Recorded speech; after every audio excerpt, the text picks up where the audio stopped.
Assalamualaikum warahmatullahi wabarakatuh. Perkenalkan, nama saya Raymar Salamir dengan nomor induk mahasiswa 211990006. Pada pembahasan kali ini saya akan membahas tentang kebijakan makroprudensial. Di mana kebijakan makroprudensial adalah kebijakan Bank Indonesia yang ditetapkan dan dilaksanakan untuk mencegah dan mengurangi risiko sistemik, mendorong fungsi intermediasi yang seimbang dan berkualitas, meningkatkan efisiensi sistem keuangan, dan akses keuangan dalam menjaga stabilitas sistem keuangan.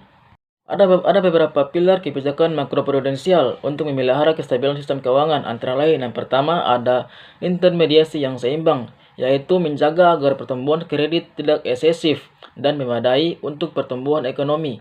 Yang kedua ada ketahanan sistem keuangan, yaitu untuk menjaga agar secara struktural sistem keuangan kuat menghadapi shock. Dan yang ketiga ada inklusi keuangan, yaitu mendorong sistem keuangan yang inklusif.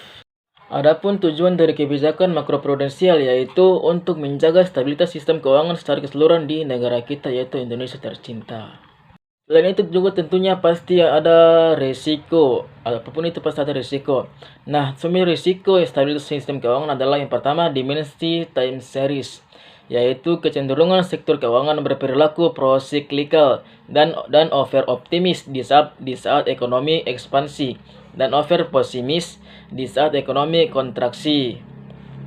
Dan juga dimensi struktural, risiko sistem keuangan yang kedua adalah dimensi struktural, yaitu interkoneksi antara lembaga keuangan dalam sistem keuangan sehingga menimbulkan risiko terhadap sistem bila ada sebuah lembaga jatuh atau gejolak terhadap sistem. Dan risiko yang ketiga adalah dimensi inklusi, yaitu sistem keuangan yang tidak inklusif dan akan mendorong terjadinya shadow banking. Dan juga sistem keuangan yang inklusif mendorong diversifikasi sumber pendanaan dan pembiayaan sehingga meningkatkan stabilitas. Nah, tentunya kebijakan ini juga memiliki beberapa karakteristik, antara lain karakteristik makroprudensial yang pertama adalah tujuannya, yaitu untuk mitigasi risiko sistemik. Dan yang kedua, ruang lingkupnya, yaitu fokus pada sistem keuangan secara keseluruhan, termasuk interaksi dengan sektor real. Dan yang ketiga ada instrumennya. Instrumennya menggunakan prudential tools. Dan yang keempat, memiliki interaksi dengan kebijakan lainnya. Dan yang kelima, dimensi. Kebijakan makroprudensial memiliki dimensi time dan cross seksual. Adapun instrumen-instrumen dari kebijakan makroprudensial Bank Indonesia antara lain yaitu rasio intermediasi makroprudensial atau RIM. Yang kedua, penyangga likuiditas makroprudensial atau PLM. Yang ketiga ada loan to value atau LTV atau financing to value atau FTV ratio. Yang keempat ada contractual capital buffer. Yang kelima ada rasio pembiayaan inklusi makroprudensial atau RPIM. Nah, bagaimana sih perkembangan stabilitas sistem keuangan di Indonesia?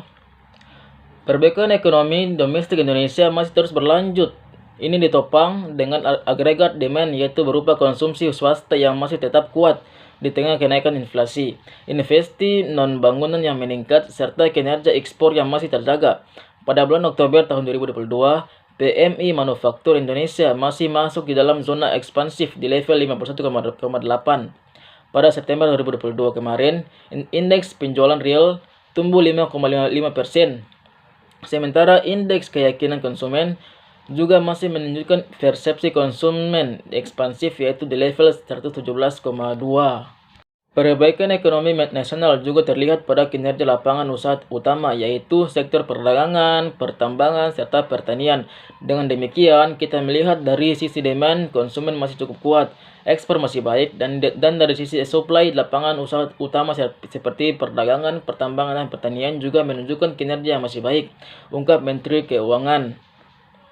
Sementara dari sisi inflasi, terpantau lebih rendah dari perkiraan. Inflasi indeks harga konsumen bulan Oktober tahun 2022 tercatat pada level 5,71%, atau lebih rendah dari bulan sebelumnya yang tercatat sebesar 5,95%. Terutama pada saat pemerintah melakukan penyelesaian harga bahan bakar minyak atau BBM. Ini merupakan satu perkembangan yang baik, yaitu Indonesia tetap mampu menjaga inflasi relatif dalam level yang moderat.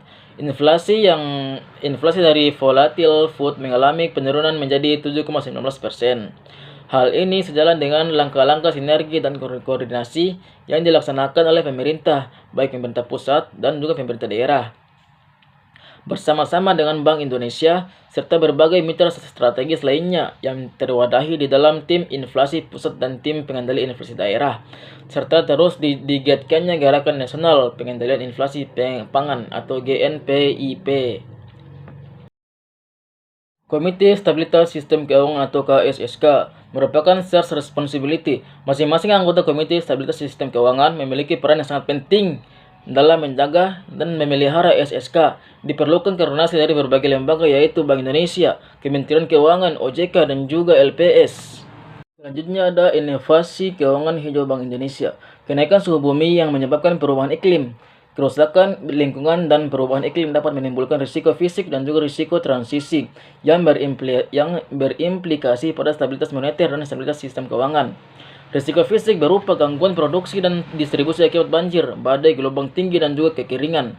Dan juga ada pada risiko transisi, yaitu risiko yang muncul dalam menuju rendah karbon dan akibat menunda pencapaian rendah karbon. Kenaikan biaya akibat penurunan nilai aset karena instabilitas sistem keuangan dan keterbatasan akses.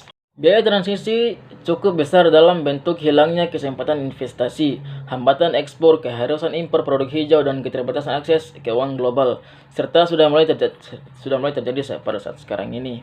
Adapun beberapa kerangka kebijakan makroprudensial hijau Bank Indonesia, yang pertama tujuannya adalah ekonomi berkelanjutan dengan sistem keuangan yang stabil, tumbuh, inklusif, dan hijau. Adapun sasarannya yaitu penurunan emisi karbon 2030. Kenaikan pembiayaan hijau 2030, pertumbuhan ekonomi 2030, dan juga ketahanan sistem keuangan 2030.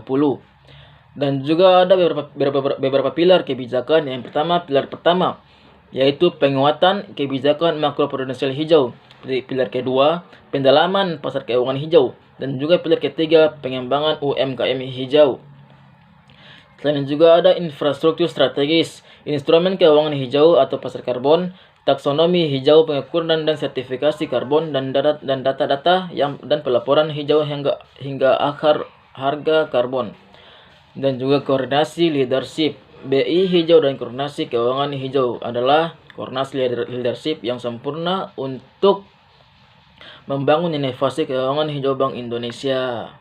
Mungkin itu saja yang dapat saya bahas pada pertemuan kali ini. Saya mohon maaf apabila ada kesalahan, kelebihan, dan juga salah kata yang telah saya ucapkan. Saya mohon maaf. Akhir kata saya tutup dengan Assalamualaikum warahmatullahi wabarakatuh.